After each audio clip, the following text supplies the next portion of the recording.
Hello and welcome back to Specialness. We have moved the microphones. We have. So, like it better. Much yeah, better. I mean, I feel much more free. Much more free. Yeah. So that's one exciting thing. This episode, if we were to call it an episode, I would call this an homage to Friends. This episode would be called The One Where the Shit Hits the Fan. Yes. Where we left off was we had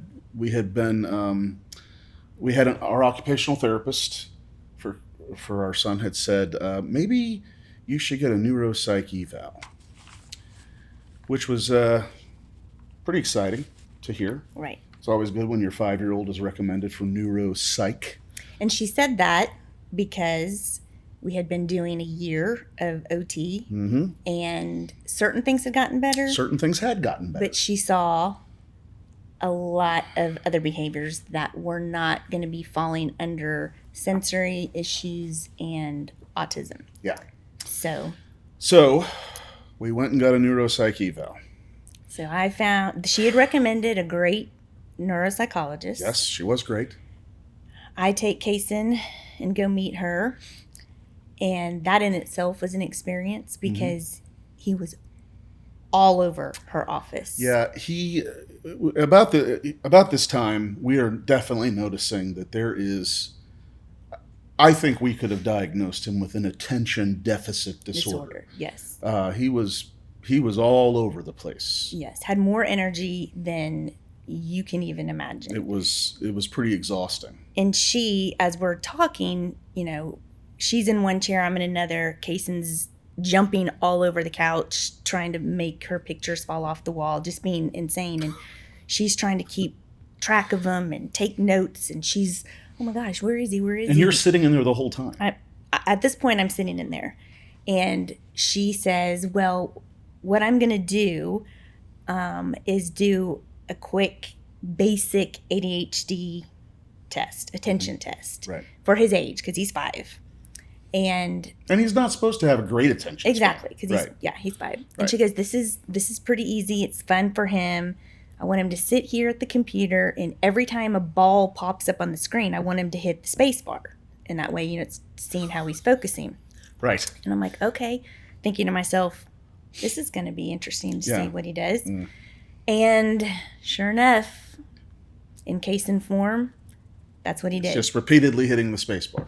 Yeah. Constantly. And laughing. Right. And not even looking at the screen. I mean, he's looking at her. He's upside down. He's doing all kinds of stuff. Just hitting the screen hitting the space bar over and over and over. Yeah. And I'm just like, You're probably thinking to yourself, this is not probably going as well as it could go. Yeah. Well, at least he was showing it wasn't like when you take your car to the mechanic and you say, hey, it's making this noise, and then they can't recreate it. Exactly. It was happening. Exactly. Yeah. So when that little session was over, and it was only like a minute long, it wasn't super long, she looks at me with a big smile on her face, and she was like, so that didn't go so well.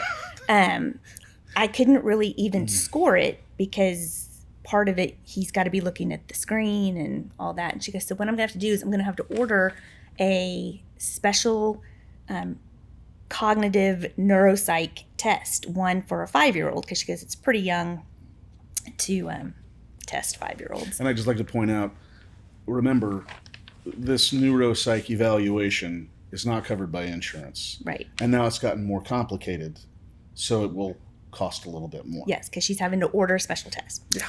Okay, long story short, we go in. It takes Cason 3 full days with tons of breaks to do this neuropsych test. And then it takes about a week or so for her to, calculate everything. And I go in without Cason and sit down with her, go over the results. And she looks at me and she was like, okay, are you ready? And I was like, not really, but this doesn't sound like this is going to go well. And I'm not there. You're not there. And she says, for sure he has, what I'm thinking, when she says for sure, combined type ADHD. Okay. So he's definitely hyperactive and definitely has inattentive. Right. She's like, he actually has pretty severe dyslexia and pretty severe dysgraphia.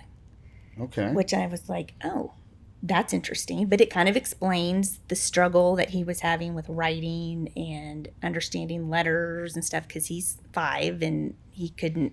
And again, these are things that are pretty commonly common diagnosed Right. for kids Right. of all ages. Exactly.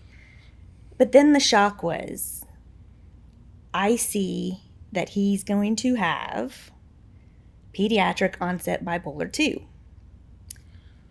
And I literally looked at her and was like, what? Where is that coming from? And we had never heard of this. No. Because, the only thing I'd ever heard affiliated with any sort of early onset was Alzheimer's. Right. But this is pediatric But, onset. Pediatric onset bipolar 2. Mm-hmm.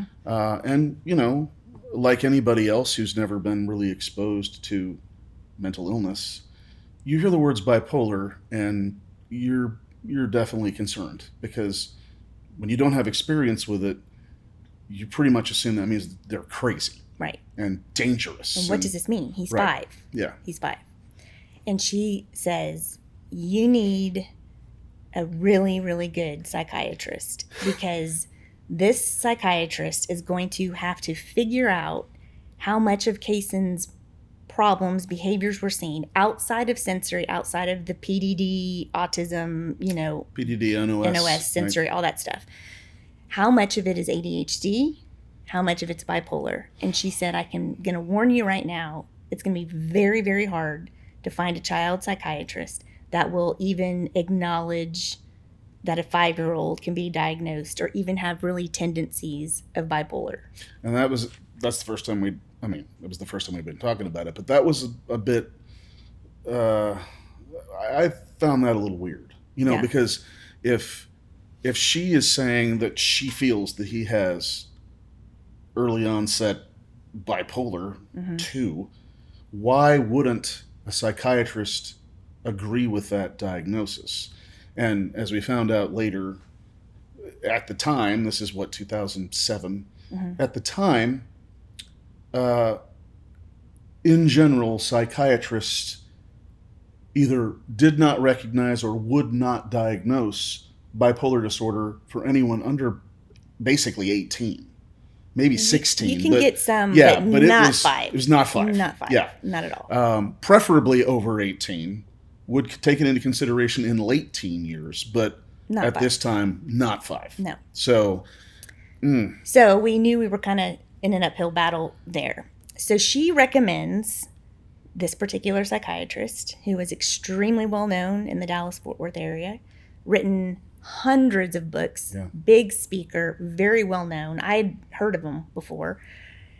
And make an appointment. Took about 6-8 weeks to get in to see him. And well, as I recall, he was described as the preeminent child psychologist in the Southwest. Yes. And was nationally psychiatrist. recognized. Yes. Yeah. Yeah. So Nationally he was recognized. Nationally recognized. So we were hopeful, right? So we go meet with him. Cason's with us. And Cason's doing Cason all over the place. Again, we took him to the mechanic and he is performing. He's performing all over the place. And the psychiatrist is just watching Cason and taking notes. And he's like, is he always like this? And we're like, yeah, he is. Does he sleep? Not a lot. Yeah, and let's visit that. Let's talk about the sleep. I mean, it's going to get worse. But at this time, we're starting to notice, 5-year-olds, they go to bed 7, 8 o'clock, And he was having a hard time staying asleep. Yes. Waking up multiple times at night. Having trouble going back to sleep. Back to sleep. It's not every day. And he's also waking up fairly early in the morning. Yeah, 4, 5, up for the day kind of thing. Yeah. And, when we would say, hey, let's go back to sleep. Yeah. He'd be like, why?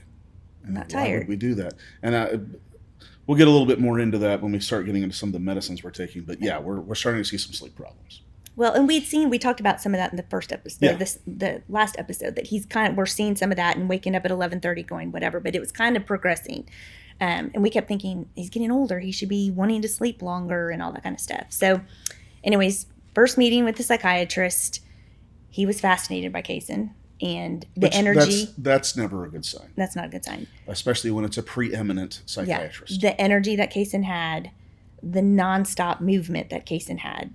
And I had brought the results of the neuropsych eval, and he's, read over it and stuff, and he looks at us and he was like, definite ADHD, he does not have bipolar. Yeah, straight up. Didn't give us, there was no arguing. There was no discussion. No discussion. He does not have bipolar. We're like, okay, well, she saw, and he's like, nope, he's 5. And I think, honestly, that, I know for me, that kind of made me feel better. Because I didn't want him to have bipolar. Right. You know, so even though you had told me, but I wasn't there. Mm-hmm. I was getting it secondhand that most psychiatrists aren't going to recognize bipolar. Right. But when it kind of was a relief, maybe. That I was like, okay, it is this is just some serious ADHD. Yeah. And okay, we can work our way through this. Right. So first step was Cason needs labs. Yeah. Before he does any kind of meds, we need to take Cason to get labs. Get a baseline. You want to talk about Yeah. that experience? So, Cason had obviously never had a blood test. But blood tests in the early days were a big part of our life. The first blood test wasn't as bad as the ensuing blood test because Cason had never experienced a blood test. So, when we said we had to go get a blood test, we're doing the typical thing you do with kids. Oh, it won't be that bad, and it'll, you won't even notice. It'll be like, eh. And we're trying the best we can to underplay everything about the discomfort of it. And but he was always pretty sensitive to like people touching him, and so as they're starting to go through the process of, putting the rubber band around his arm, and they're trying to find a vein, he's asking questions. And then he saw the needle, but didn't really make the realization that it was a needle. And when that needle went in, it was the loudest scream I'd ever heard. And he instantly went berserk. Yeah. Like they had to take the needle out. And I'm in the car with Jackson because I met you there. Right. Because I was like, I can't take Jackson in to do this. I'm going to be the one to execute the blood test. So, the phlebotomist was a little thrown off, obviously. And she was like, okay, we're going to need to calm down. And, and I was like, okay, yeah. I could not reason with him. I could not reason with him. No, because he's kicking, he's screaming. He's saying that she's stupid. She wants to hit her. He wants to hit her. This whole place is stupid. I hate you. It's a scene, and it's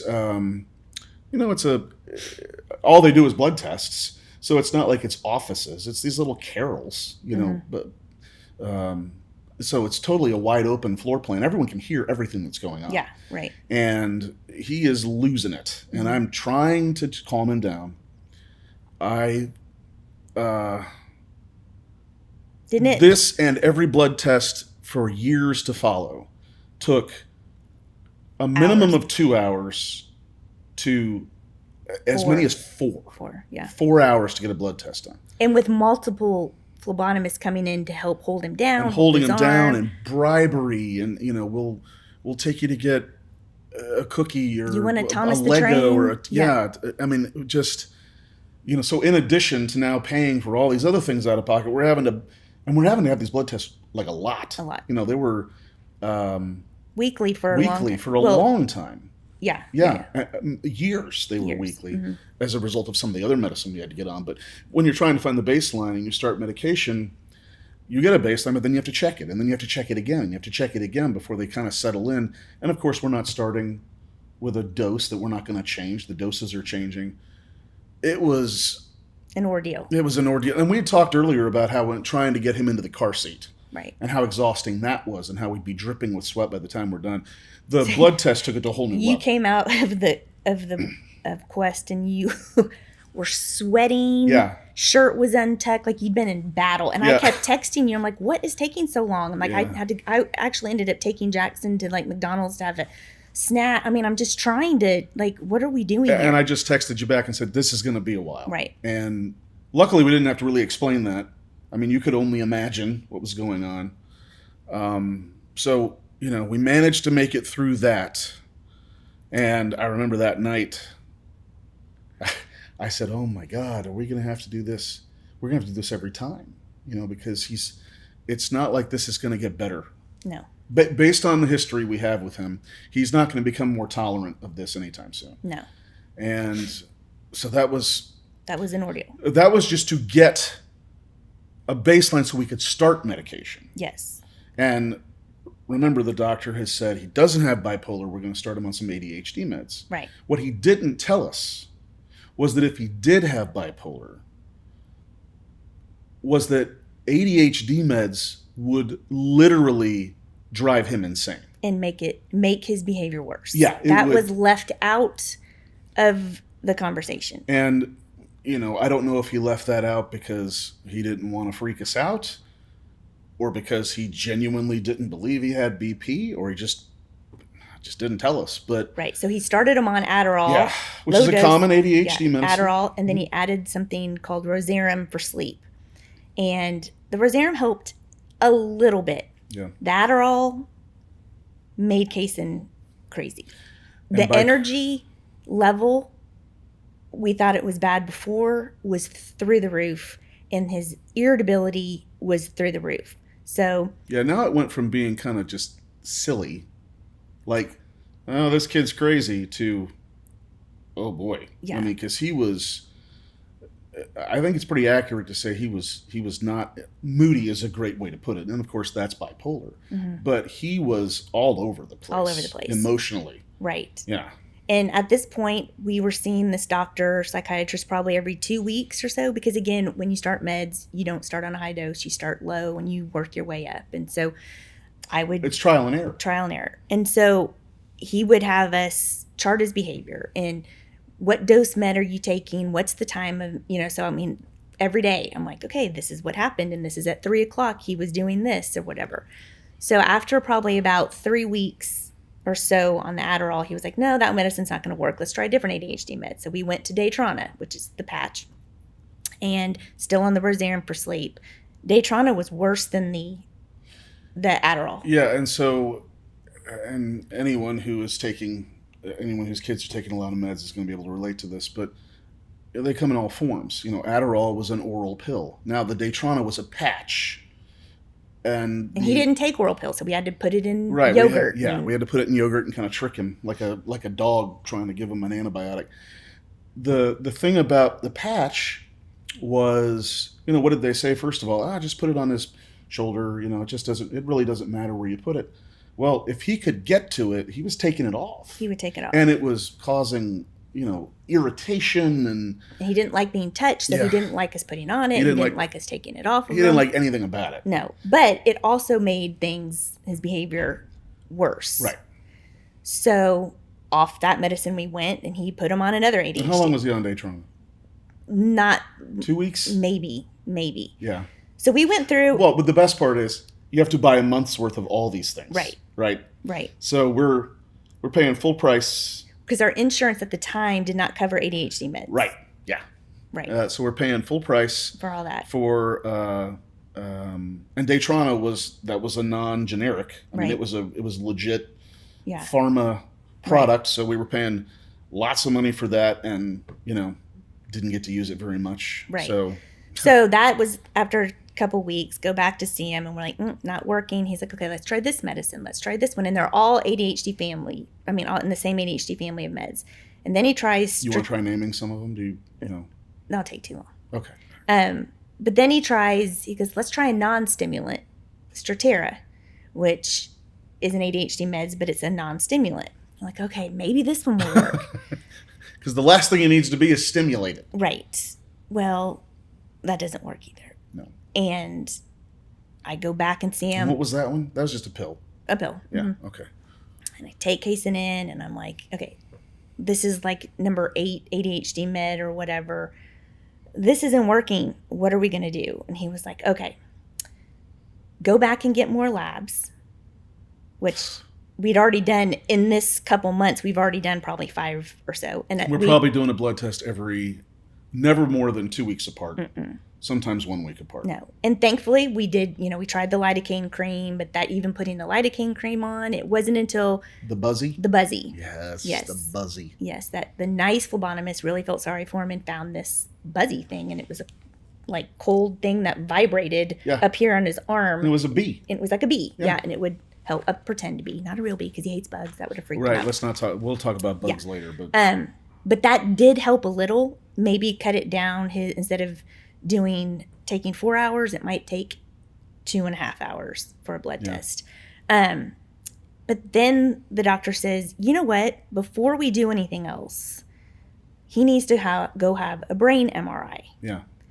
And he can't be put to sleep because I need to see how his brain's functioning and all that stuff. And I look at this psychiatrist and I said, you see him, right?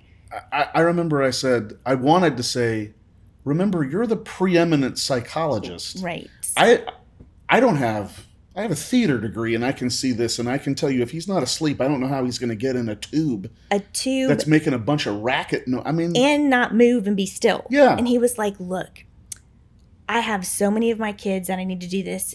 First I'm like, well, why are you doing a brain MRI? And he goes, well, because we do need to look for tumors and things like that, because if there is a lesion or something on his frontal lobe, that could be causing some behavioral issues and stuff. He goes, we just need to rule this out. Okay. He goes, and so the other kids that I've had, do this. Again, though, he did not mention bipolar disorder. Still no bipolar. He's talking about maybe a lesion or a tumor. Yes. Which I don't know that made me feel any better. Right. But, okay. But he said, this is what I'm going to give you, half pills of Xanax. And you give him half of a pill of Xanax 20 minutes before the MRI, then 10 minutes before the MRI.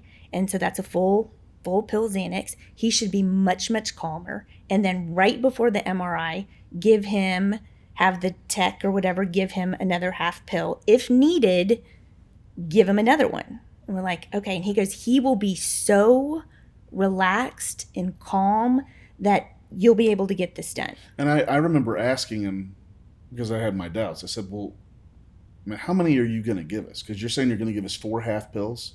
So I tell you what, I'll write it for 3 pills. You can have 6. It won't matter. He won't need. He's not going to need them. Yeah, he's going to be so calm by the time he's had probably one that you'll be fine. So we give him a half a pill 20 minutes before. No change. I mean, no change. Nothing. Yeah. 10 minutes before, give him another half. No change. Like he hasn't taken anything. No. And he's just looking around and jumping around and talking a mile a minute. And what am I doing here? And I'm like, okay, well, I guess we need to give him another one. So we give him another one. And the MRI people, the tech, they're kind of going, will he be able to lay still? And we're like, no, but we need to, the Xanax is going to kick in or whatever. And they're like, okay, because the way he is now, there's no point of even trying. Right. And I'm like, okay. Gosh, it's been like 45 minutes and nothing's happening. Let's give him another one.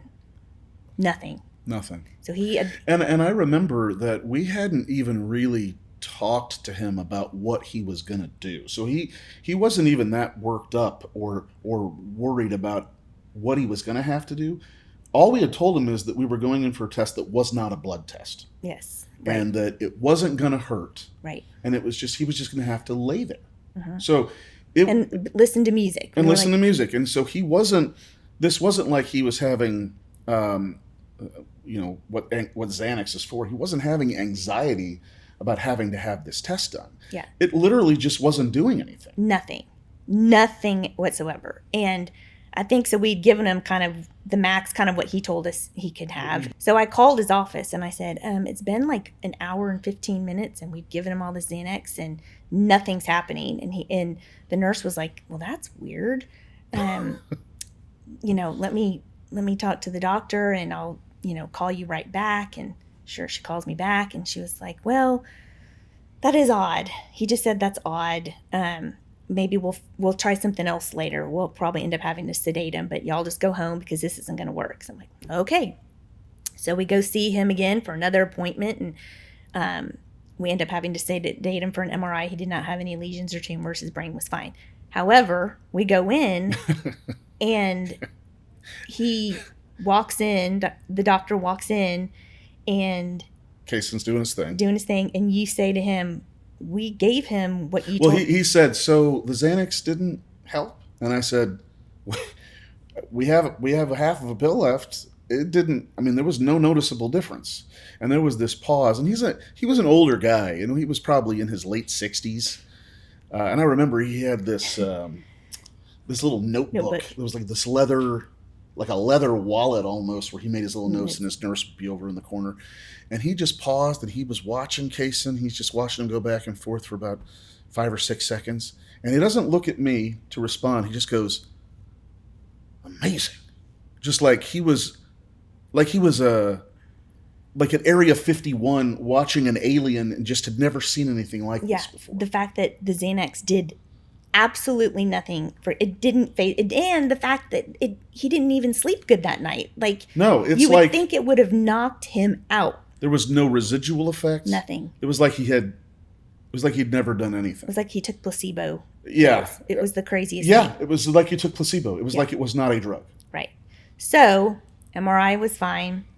Next thing is... So we've ruled out lesions and tumors. Right. And the psychiatrist says, we're going to try a different class of meds. And these are antipsychotics. And they're used mainly for... They're used off-label, he said. They're used off-label to help sometimes really hyperactive kids. He's not saying bipolar. He's not saying anything else. He's just saying really hyper kids.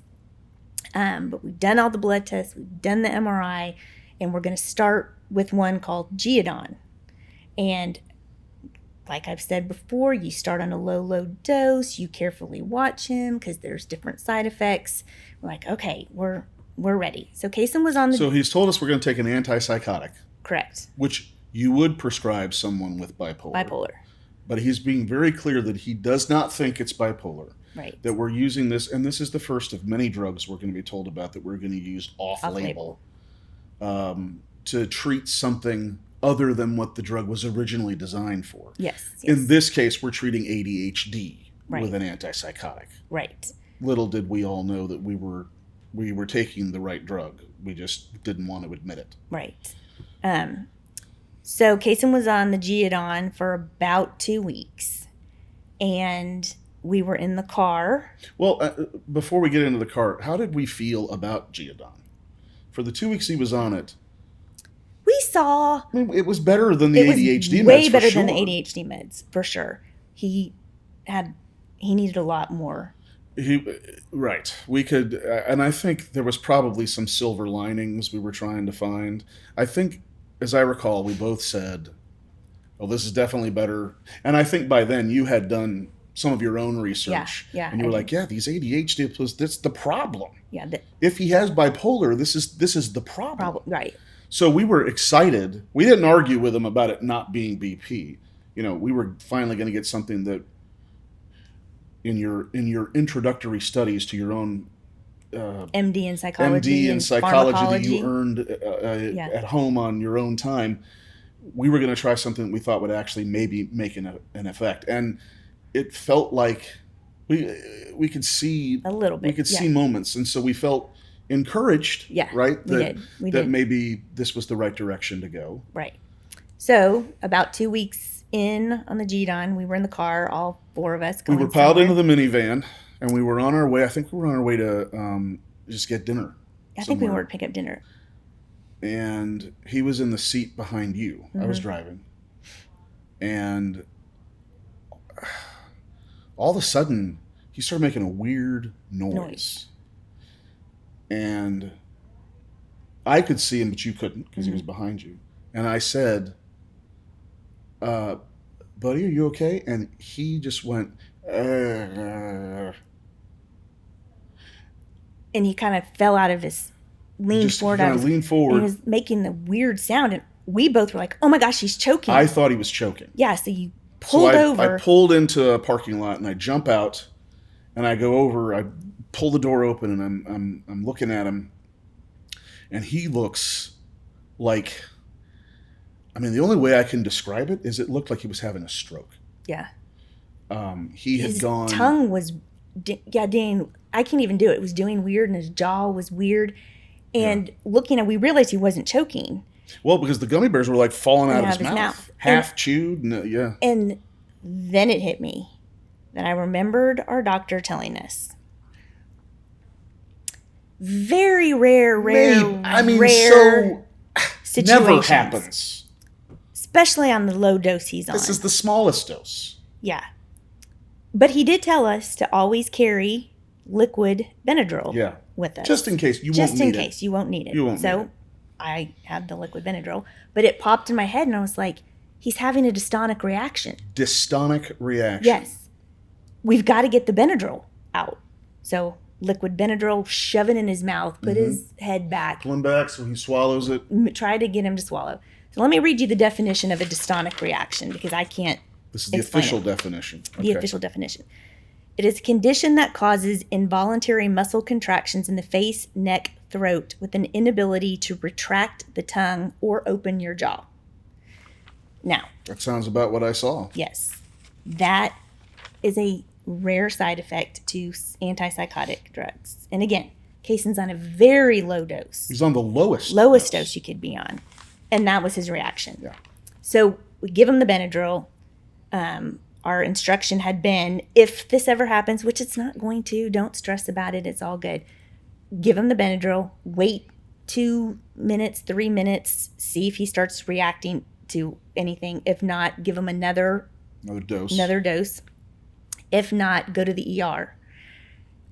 Give him the second dose. And he starts to be able to move his tongue a little bit. And you could just see the constriction that he was having in his throat and stuff. Kind of, you can see him just relaxing. So I'm like, okay, I don't think we have to go to the ER. Yeah, and I remember that being very hectic too because, after the first dose, I think I remember, maybe I was just trying to reassure myself, but it felt like it was already getting a little better.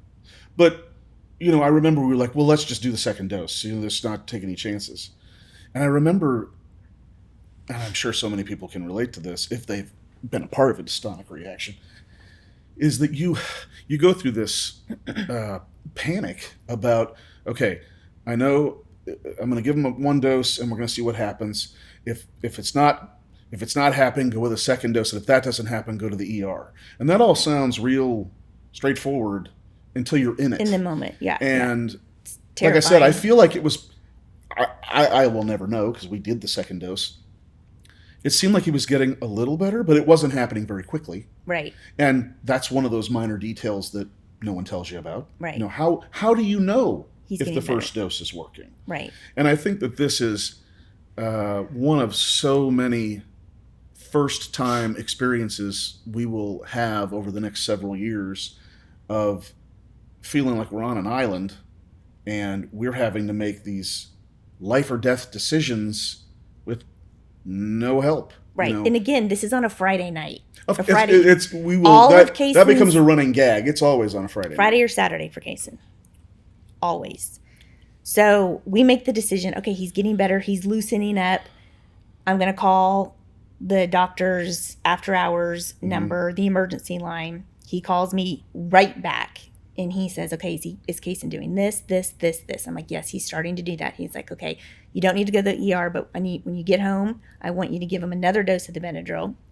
And I want you to give another dose like 30 minutes later until he was able to move his tongue side to side. Yeah. Which was hard for him. Was hard for him to do anyways, but able to open his mouth all the way, able to move his head back, and he's like, and after that, after those 30 minutes, he goes, then call me back and let me know how Cason is. If he's good to go, he goes, oh, and by the way, stop the Geodon. Yep. Do not stop it cold. Do not give it to him, and I'll see you on Monday morning. So we stop the Geodon. We give Cason all the Benadryl. He ends up being fine. From that, we have 2 days of unmedicated stuff. Of unmedicated Cason. 3 actually, because we didn't go see the doctor until Monday afternoon. Yeah, Monday afternoon. So go see him on Monday. He's again amazing. You know, I'm really shocked that this happened to Cason. Such a low dose. Such a low dose. And he's taking notes like crazy. I haven't had any patients have a reaction. Not like this. And I'm like, you know, okay. Now, he did say, well, this is a newer medication. You know, maybe yeah. So we'll try something else. We'll try something else. And he did say there's a newer antipsychotic that has come out that there's been really good results from. And he goes, we're going to try this one. Abilify. And I'm like, okay. And I'm like, what are the terrible side effects of that? And he goes, well, again, he could have dystonic reaction. He could have these things. He goes, but this one's not known to cause as many dystonic reactions. But again, take the Benadryl with you. You know, school needs to have the Benadryl, all that kind of stuff. And so start low dose. Give him the lowest dose. And within a week, you and I are looking at each other saying, who is this kid? I mean, I remember actually saying, like, this feels like a cure for whatever he has, because he's speaking coherently. He's following directions much calmer. Much calmer. More even keel emotionally, like he's laughing at the right things and not at anything. Right. I mean, it just felt... I mean, we had some genuine... And he's, 5... so it's been a weird 5 years. Well, because I need to back up. Because before we did the Geodon, between the ADHD meds, the MRI, and the Geodon, some of the crazy behavior we were seeing in Cason was that, like, the teachers would describe it as, quote, giddy to extreme irritability. He was wetting his pants nonstop. Yeah, they said that that he was making no effort to go to the bathroom. None. And, that's a problem, because where he is now in his schooling career, being potty trained is one of the things you're supposed to be. Right. But we were seeing that at home too. Yeah, because we were. He would be sitting on the couch watching Thomas the Train, and this was I remember this was a moment for me where I thought, because I was sitting on the couch with him. I was sitting on his left side. He always liked to sit in the hole. In the hole. The hole, which is where the two couch cushions come together. So he kind of just sat a little lower. So he liked to sit in the hole, and so I was sitting to the left of him, and I'm watching Thomas the Tank Engine. And I remember that I smelled something, it smelled like urine. Mm-hmm. And I looked over, and there was just, it was a leather couch, but there was a ring of urine around him. And I said, buddy, what are you doing? Why didn't you go to the bathroom? Which, it's a redundant question, because it's not like he'd had accidents. I hadn't seen this. Or his response to it. Well, because he said, going to the bathroom is stupid. And I said, well, why is it stupid? He said, because I want to watch TV. I don't want to go to the bathroom.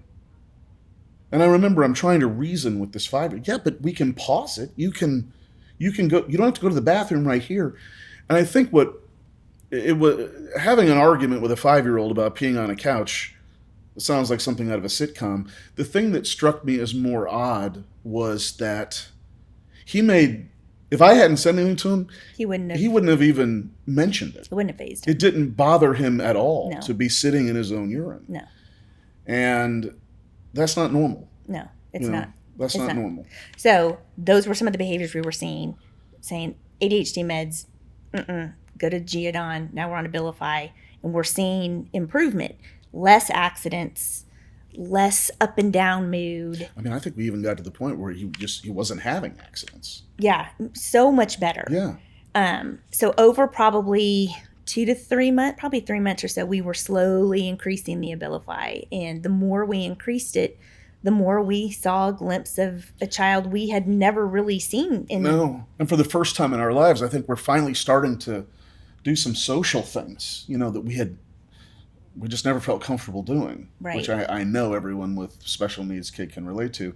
We just didn't feel comfortable in social situations because he cried a lot or he got mad or whatever, and we always ended up having to leave early.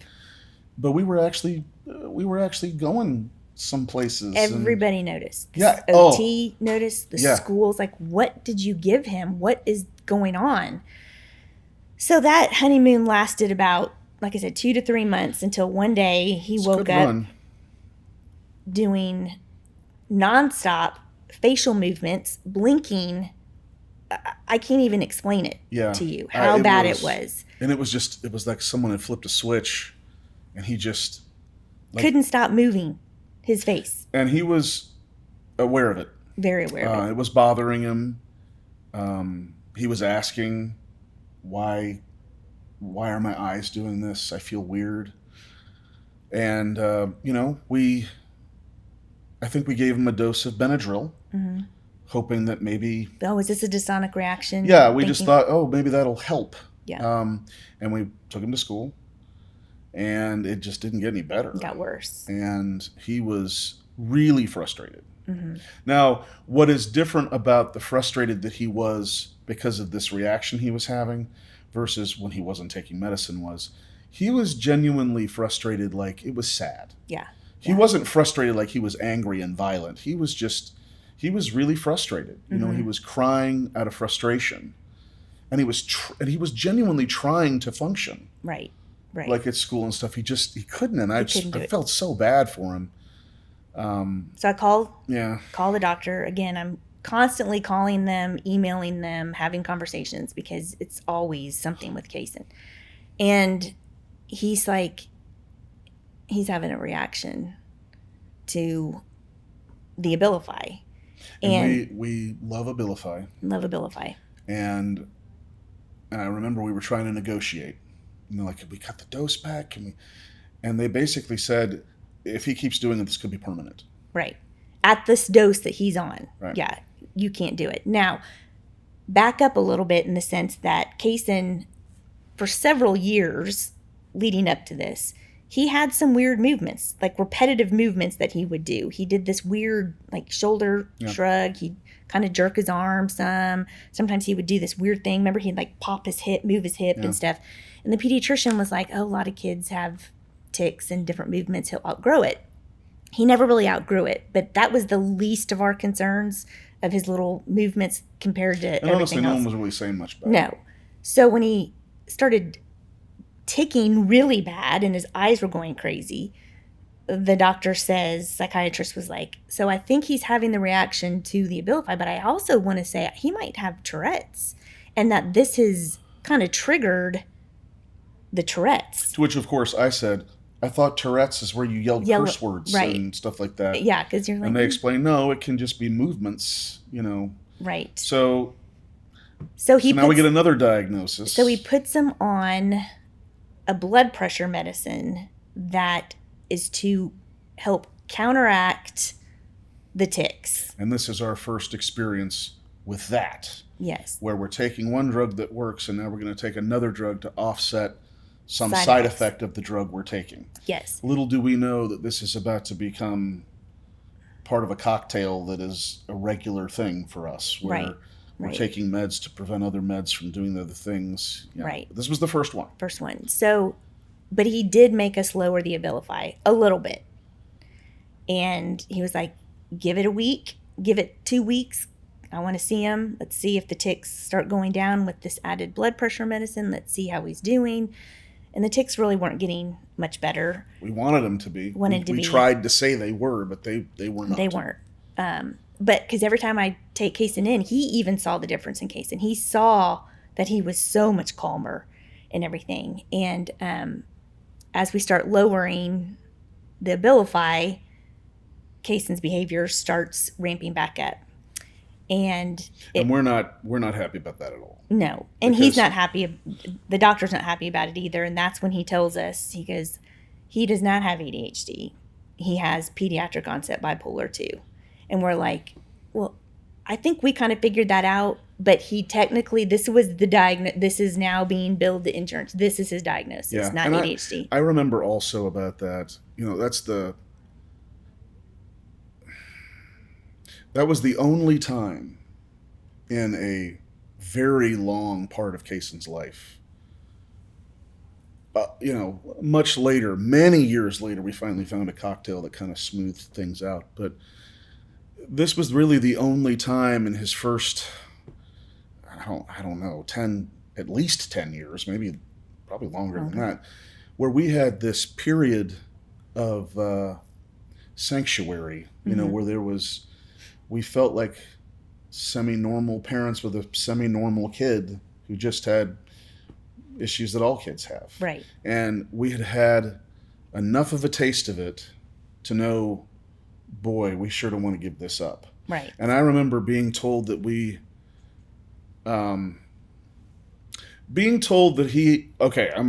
has early onset bipolar. Pediatric, yeah. That didn't bother me nearly as much because I'd already heard that.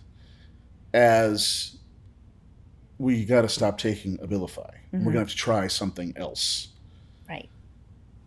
I remember feeling very defeated by that because, we hadn't tried a lot of drugs, but we'd taken 2. One didn't work at all. The second one worked really well, but they both resulted in the same different dystonic reaction. The Abilify wasn't a dystonic reaction. That was just more of We thought it was a dystonic reaction, but like he said, it was... The point being, there was a reason why we had to stop taking both of them. Right, right. And honestly, we'll never know if Geodon would have worked. We never got to tuck it long enough. But at that appointment, and he was like, yes, he has pediatric onset bipolar 2. Very rare. And he's 6 now. He was a month or so out from being 6. Yeah. And he's like, next step that we need to talk about is lithium. And I'd heard of lithium in the past, and when I had Googled stuff about bipolar, lithium comes up. It's the OG. It's the original. It's the original thing they've been treating mental illness with forever. Yeah, and it's for mood and a lot of people on bipolar or that have bipolar take the lithium. However, they're not 6. Yeah.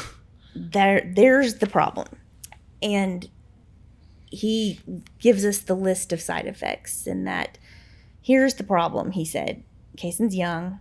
It affects almost every organ of his body. The therapeutic window is so small. It's 0.6 to 1.2. He's going to need labs all the time. He's going to need He's going to need a weekly lab for further notice. Yes, because it takes a while to get into that therapeutic range. You don't want it to get over 1.2. It becomes toxic. He's going to need to drink Gatorade every day. He's going to need to be careful in the sun and the heat because that naturally raises your lithium levels. And it's this whole thing. It's going to affect this. And he gives us this whole list. And as a parent, you don't want to hear all that. You don't want to hear that your child's going to be on a medicine that's affecting almost every organ of his body, especially his kidneys at that young age. And if it works, is he going to be on it for the rest of his life and all that? But our option really at that point was... Well, he didn't give us any other options. No, he was like, we're going to do lithium. So go do labs, go through that whole thing again, start very low dose of the lithium, very low. Slowly watching each week as we go and get the results. Where's his lithium level? We want it, his ideal range, he wants Cason at 1. 0.6 to 1.2. He wants him on the higher end of the scale. Yes. And that takes time to get there and slowly increasing it. But at that time, while we're waiting to get to this therapeutic level, Cason's behaviors are not good at all. And add to that, there's 2 types of lithium. There's extended release lithium and there's lithium. They react differently, and we also have to figure out which one of those is the way we want to go. Right. You're also starting in these very small doses because he literally said we might find out that the smallest dose puts him in the therapeutic range. We don't know until we try it, but we're only going to increase it. Right, because he didn't want to do the extended release first because what if he has a reaction to it? So we started the non-extended release. And you release. don't take it once a day. You take it multiple times a day, so every 4 hours. And we were going to see what that did. And then when we did the therapeutic, we were not... for instance, if we came and he said, oh, it's 0.3, we can add a lot because we're nowhere near. That's not the way it worked. It was like, okay, we know we're not there, so we're going to add another 25 milligrams. Right. But it wouldn't be, okay, you're doing, I don't remember what the dose was, but if it was 100 at night and 100 in the morning, it wasn't like we went to 125 morning and night. We went to 125 morning only. Right. And so it was a tedious. It took 2 months to get into therapeutic range. But in that time, he had him on 2 other meds, a seizure med that's used for mood. Right. He was still on a blood pressure med to help with the movements, and sleep meds at this point. So he's probably on 4 different meds. We're trying to get it all balanced out. Cason's behaviors are not going well. School's saying, what happened to that really good drug he was on? And I'm like, ugh, I know, it was so good. But then we started seeing I remember we did also ask, could we maybe go back to Abilify at some point? Because try we missed it again. We missed it. Yeah. And he wasn't going for that at all. So, which I understand. While we're waiting to get into this therapeutic range, we start seeing behaviors from Cason that we've never seen before. And he's 6. Things like after we'd put him to bed, we'd say our prayers, you'd read to him, and he would look at you and say, can you help me not want to hurt all the sweet animals? And you're just like, what? Well, he first started hitting his head. He did start hitting his head. He would just hit his head.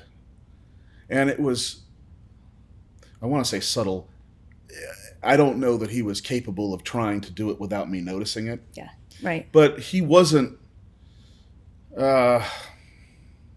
hiding to do it, but he wasn't going out his way to show me it either. Mm-hmm. I'd be reading to him and he would just, and then occasionally he'd go, ugh, and he'd do it harder. And so when I would ask him what's going on, he just said, I have some bad thoughts. That I'm trying to get out of my head. And I said, I said, you trying to knock the thoughts out of your head? He said, yeah, they're bad thoughts. And I said, well, what's going on? He goes, and we had a dog. I said, I keep thinking about hurting our sweet dog. Throwing her in the fire. Stabbing her with a knife. So let's just say it's a parenting moment you're not really prepared to deal with, because most kids don't say that. And the incidences like that were getting worse and worse. He would say things out of during his moments of anger and stuff. Now this was when he was in bed, and fairly calm. Yeah. But when he was in the throes of anger, he wanted you to be he'd tell me he wished I was dead, or he wanted to see a knife put in Jackson because he was mad at him for being a baby. He was the hitting the head got worse. It got pretty hard. It wasn't just our dogs. He was having the bad thoughts about any animal he saw. He was like, help me not want to hurt these sweet animals. And then the bad thing started, that he was trying to jump out of our car when it was moving. Yeah. He thought it was going to be fun. And thankfully I had the child locks on and car seat. Well, he could get out of it at this point because he's 6. Even that big harness thing we had, he could figure out how to get out of it. In fact, we slowed him down. The first time he did that, I was with, Jackson was in the car, and I was taking him to see the psychiatrist. And it was a little bit of a drive, and he starts going crazy and trying to get out of the car. And I can't just stop. I'm in a highway, and I'm like, Cason, what are you doing? What are you doing? And he was like, I need to jump out. I'm going to jump out. I need to just jump out. And then he starts laughing, and he's thinking it's funny. And I'm like, this isn't funny, and I'm making sure the windows can't get rolled. I'm like holding the button, and I'm like, oh, I hope the child locks are on the car and stuff. And he's now just laughing. He thinks it's hilarious. And we get to the psychiatrist's office, and I'm like shaking, and I'm like, what is happening? Literally, what is happening? And go in, and Cason's just rolling on the ground laughing, just not aware of anyone in the waiting room. Nobody told us, but he's manic. He's manic at this point. And we get called back, and poor Jackson's just, I'm giving him all the toys and stuff, and Jackson's just watching what's going on, and the nurse notes, he's extremely manic. Doctor comes in and sees Cason, and I said, he's trying to jump out of the car and explain all that, and he's like, okay. He goes, this is what mania looks like in a child. And I'm like, oh, well, he hasn't been this severe before, but all the hyper energy, he's like, that's mania. That's not just ADHD hyperactivity. And the anger you're seeing, that is the depressive side of bipolar. Have we seen the late night dance thing yet? No, that's later. So he said, so the anger you're seeing is the depression side, because that's how it comes out in pediatric, not in actual like depressive mood. What you're seeing is mania. His lithium level, he got the results of the lithium back, and he goes, he's not in therapeutic range yet. He goes, I need to increase it. And I'm like, yeah, you do. In the meantime, we had been seeing with Cason, this doctor worked with a really good therapist who had a lot of trauma experience and how to handle kids, worked at a child psychiatrist, in a child hospital, psychiatric hospital. And so we were taught how to... Adding to our team. Yeah, our team, and insurance never covered any of it either. We were taught how to restrain Cason. We were taught safety measures. We were taught how to keep Jackson safe. We had safe words. We had a safe room. So we had gone through all that over this year with this Which, by the way, is doctor. Not something anyone should have to go through. No. So that was a marked phase, seeing Cason truly manic. And he's like, we need to go up on the lithium.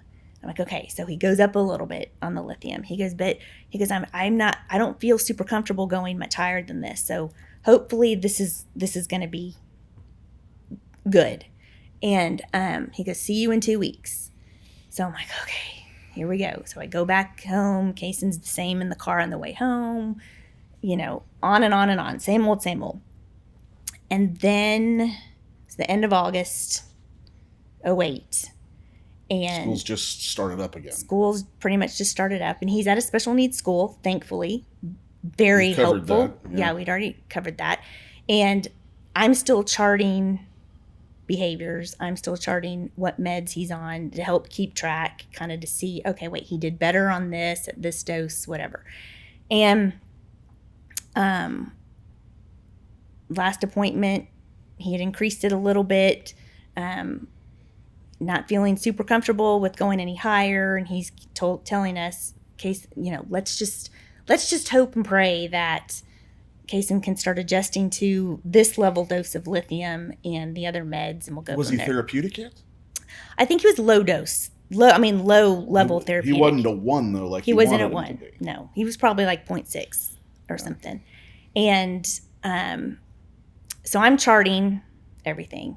So this particular day, here's my note, August of 2008. And that's the actual note. This is the actual note. Yeah. And that morning I wrote, bad morning. Cason would not get dressed, very distracted and extremely frustrated. So that was probably one of our mornings that were like, oh my gosh, here we go. So you take him to school. Although it's probably not, we're probably not that surprised. It's just a normal morning. Right. But we had seen some positives with the Abilify. You take him to school, and we're both kind of like, he's going to have an off day. Yeah. And a lot of times when I go pick him up, I think we've talked before, you never know what you're going to get when you pick Cason up. A lot of times several teachers would have to bring him out because they touched him and it made him mad, or they opened the car door and it made him mad, or the sun was too bright in his eyes and he got upset. He's very high maintenance. Yes. Yeah. So, but this particular day, he was off, and they had early release. So I go get in the car, wake Jackson up from his nap, get him in the car seat. Jackson is 3? Cason's 6, so Jackson's not 2. Two, yeah. And go get in the carpool line, and it's not a big carpool line because it's not a huge school. And I can see Cason walking out with a teacher holding the back of his backpack. And Cason had a look in his eye that I hadn't seen before. And I'm like, this isn't going to go well. So I'm like amping myself up, like, okay, this is going to be an afternoon. This is going to be an afternoon, knowing how the morning went. And teacher opens the door and looks at me with a smile and says, Mom, rough day, but tomorrow's a new day. We're in a redemptive environment. Cason's, it's going to be good tomorrow. Have a good rest of your afternoon. Shuts the door. Cason, at this point, normally would get in his car seat, and sometimes I'd have to pull up and I would have to help strap him in. But this time, he gets in the car, and his first look at me was, where's my snack? And I was like, oh, crap.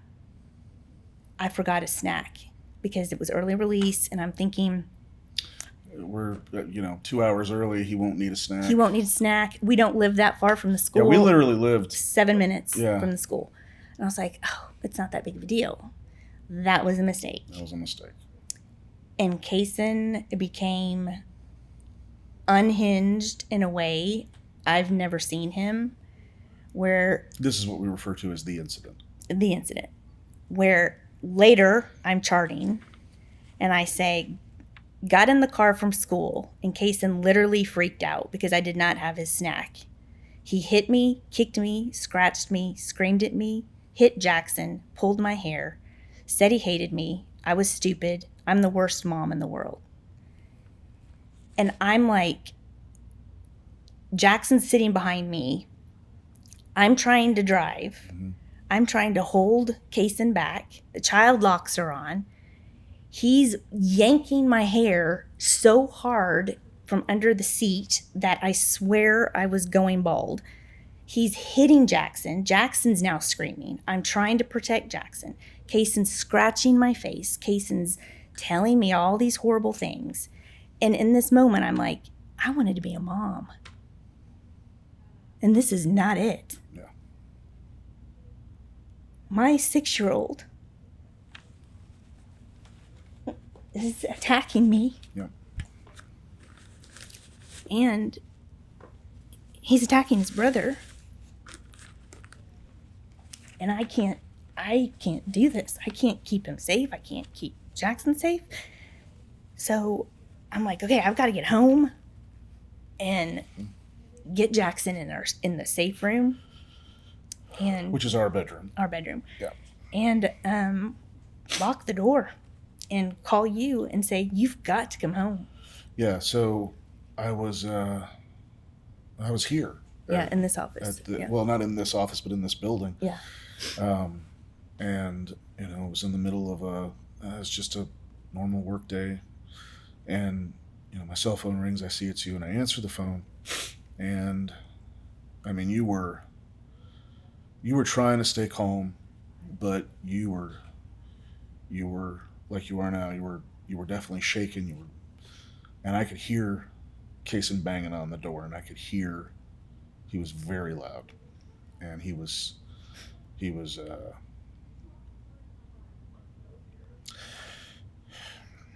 shouting he wanted to kill you. So you said, I need you to come home. So I jumped in my car and I drove home as fast as I could, and I remember I pulled in the driveway and just ran inside. And you were still locked in, and Cason was trying to pick the lock to get in. He was trying to pick the lock. Because we had those at the time. Little punch locks, and he knew how to pop them. So I'm leaning against the door, holding Jackson, reading to Jackson as if nothing's happening, with my thumb holding the lock so he can't pop it, as he's hitting the door so hard that I'm literally moving. And I'm trying to talk to Jackson like, oh, isn't this fun? And look at this book, and this is all good. And Cason's out there doing who knows what. So I run in, and I go up the stairs, and I get about halfway up the stairs, And Cason sees me, and he turned and looked at me, and he had a look in his eyes. He looked like he wanted to hurt somebody, and he didn't say anything to me. He just screamed, and he started to run at me, and it was stairs. So I basically met him at the top of the stairs, and he attacked me, and he's screaming at me. He's saying he's going to kill me, and I was able to restrain him. How we were taught to do. Yeah, I was able to restrain him and get my weight on top of him so that I pinned him down. And I just remember that I shouted to you that I'm here, go in the bathroom. So I was in the, I was probably outside of our door for an hour, and he never stopped screaming Or wrestling. or trying to get away. And the way I was taught to restrain him, it's really just to restrict movement. It's not to hurt him in any way, and I was just trying to calm. At first I tried to talk to him a little bit, but he wasn't listening. So I was just trying to wear him out. Just get to the point where he would just tire out. But he didn't. And then I heard you say, Jackson needs to eat. So I had to figure out a way to move Cason, because I wasn't comfortable just saying, well, just come on out. I had to figure out a way to move Cason into his room, so you guys could come out. And it was about, 10 feet to Cason's room. So I remember I said, okay, give me a second. I'm going to move him. We're going to go to his room. Well, that set him off again. And I had to figure out a way that I could stop restraining him, but grab him in a way that I could pick him up and move him. So that took me a couple minutes because he was really flailing. And so it's probably between 3 and 4 o'clock now in the afternoon. So I got him moved to his room. And I think I told you, I said, when you hear the door close, you can come out. So, and then I didn't see you guys again for 3 hours because I was in his room restraining him for 3 more hours And you would let him, he would calm down and he would destroy his room, trash his room. And out of safety, you'd have to go and restrain him again. And so this lasted for a long time. It lasted for long time. Yeah, about 4 hours. So he gets calm enough where you're like... Yeah, I think this was the... So,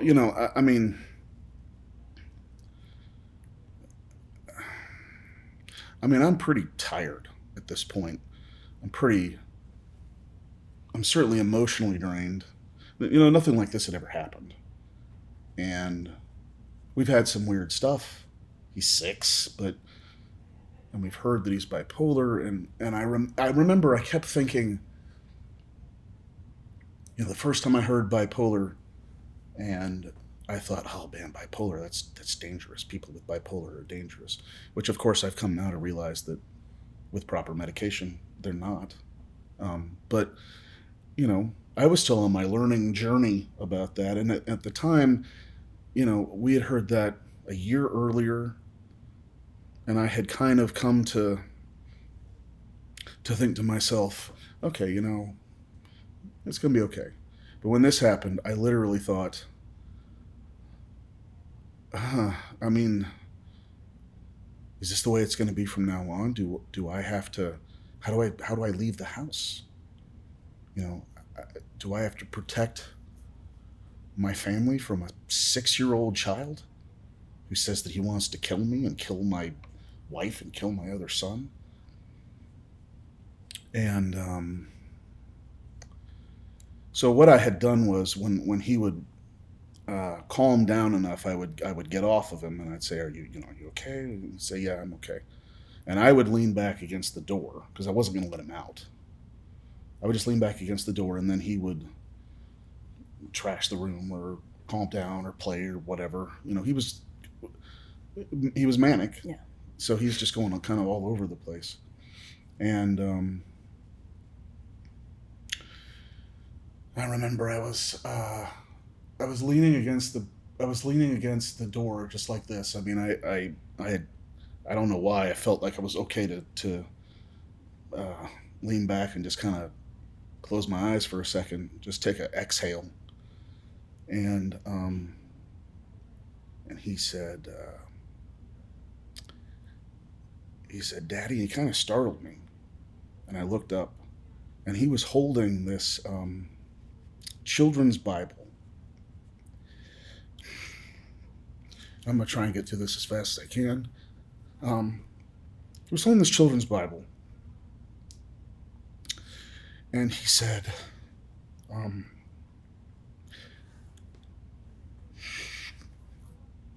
"Can you show me in here where it says that I won't hurt anybody And that God can help me. and that God can help me?" And I remember thinking, how does he know that? And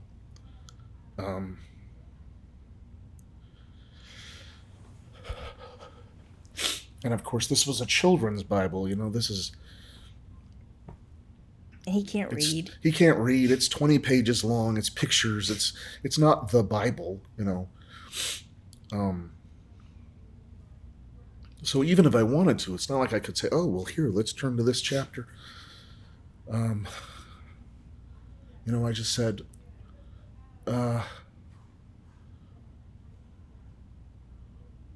"Would you want to pray about that?" And he said, "Yeah." And so I said, "Well, okay." And I just didn't know what he was going to say.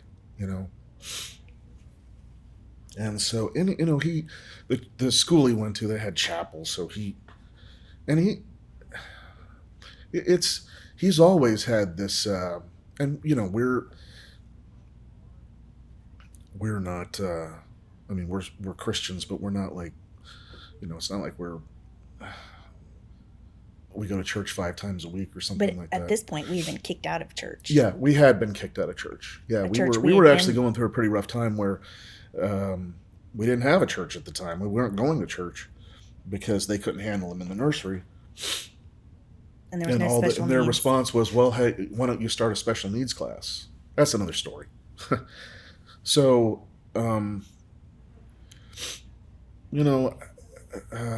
everything he was getting besides bedtime prayers basically was from school, with the chapel.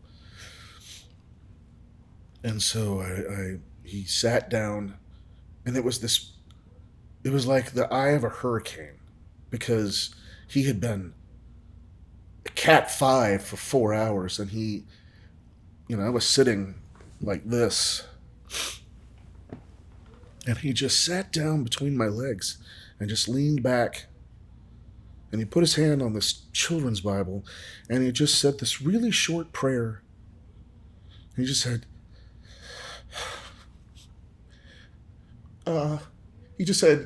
"Dear God, fix my brain. Amen." And I just, I said, "Oh, that's a good prayer, buddy." And you had told him, too, that that God's always around him. God's always there to help him. Yeah. That he doesn't need to be afraid. And I think, I think we would later learn. He hadn't said anything, but I think he was hearing voices and seeing things already. We just didn't know it. We did, yeah. But he said that prayer, and then he just looked at me and said, "Is that good?" I said, "Yeah, that's good." And 10 minutes later, he was angry about something again, But it was... it was an interesting, yeah, profound moment. It was a day. It was a long day. Because he did seem to calm down. But then at the end of the day, I noted, this is probably like 8 o'clock, I said, after Cason being calm, yeah, he ramped up again and got really mad because we had suggested it was time for a bath. Time for a bath. And that shot him over the edge. Yeah. And we picked our battles and said, we're not doing bath, whatever. And It still took him hours to calm down. Yeah. So after that day... Was that a Friday? That was a Friday. Yeah, it was a Friday. I am like, I've got to call. I've got to get him in Monday. We got to talk about this. We have to talk about this. And so Monday, you and I go in with Cason, and we're like, this is what happened. He's kicked us, hit us in moments, but this was a completely other level. We would have described this as being out of character for him. Yeah. We just had never seen anything anything like this. And we say to him, I think he needs, some more lithium. He needs to get higher because he wasn't at that one. And the psychiatrist looks at us and clear as day says, I don't feel comfortable going up on that. And my advice to you... Well, hang on. He before you say that, he said, after he said he wasn't comfortable going up on the dose, he said, I don't think there's anything else I can do for you. Correct. And then he said, if it were me, I would institutionalize him. There's a state hospital in Denton. And he just looks at us. And in that moment, I remember you and I looking at each other going, what? He wants this prominent doctors giving up on him, giving up on us, and is saying we need to institutionalize him because Cason's going to have a horrendous life. He's going to be violent. He's not going to function in society. And he basically said, you need to give up on him. Yeah. And again, in that moment, I'm like, we wanted a child. We lost our own biological child. Yeah. I wanted to be a mom. You wanted to be a dad. We go through that whole process. We finally get a child that we had requested not have mental illness because of the extreme aspects of it. When